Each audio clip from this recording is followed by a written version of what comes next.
শাকিব খানকে স্মরণ করে পুরনো সব ছবি, ভিডিও প্রকাশ করছেন বুবলি। গত ২-৩ দিন ধরে বুবলির ফেসবুক পেজে চোখ রাখলে দেখা যায় পুরনো স্মৃতিগুলো শেয়ার করছেন বুবলি। হয়তো তিনি শাকিব খানকে মিস করছেন। ভালোবাসার মানুষের সাথে এত স্মৃতি থাকে, সেগুলো কি চাইলেই ভুলে থাকা সম্ভব? ছেলেরা হয়তো পারে তার প্রথম ভালোবাসা কিংবা দ্বিতীয় ভালোবাসা সব কিছুকে ভুলে নতুনভাবে সব কিছু শুরু করতে, কিন্তু মেয়েরা কি পারে?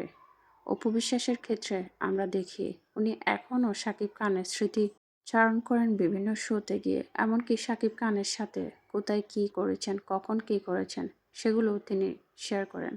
বুবলির ক্ষেত্রেও তার ব্যতিক্রম নয়, কারণ বুবলির প্রথম ভালোবাসা শাকিব খান এবং বুবলি সেটা নিজেই বলেছিলেন। আর অন্যদিকে শাকিব খানের প্রথম ভালোবাসাকে সেটা হয়তো শাকিব খানই জানেন।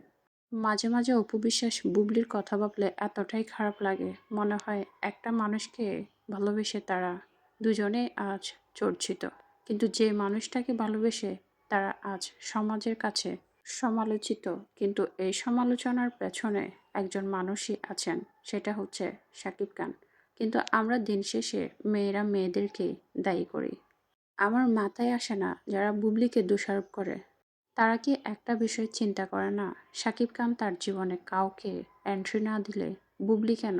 কোনো মেয়েই হয়তো অপু বিশ্বাস কিংবা শাকিব খানের সংসারে জায়গা পেত না। আসলে একটা সংসার কিংবা পরিবার ভাঙার পেছনে মেয়েদেরকেই কেন দায়ী করা হয়? একটা পরিবার কখনো একজন মানুষের দ্বারা স্বয়ংসম্পূর্ণ হতে পারে না, তার জন্য দুটা মানুষের প্রয়োজন হয়। ঠিক তেমনই পরিবার ভাঙার পেছনেও দুজন মানুষেরই হাত থাকে, কিংবা নির্দিষ্ট একজনের হাত থাকে।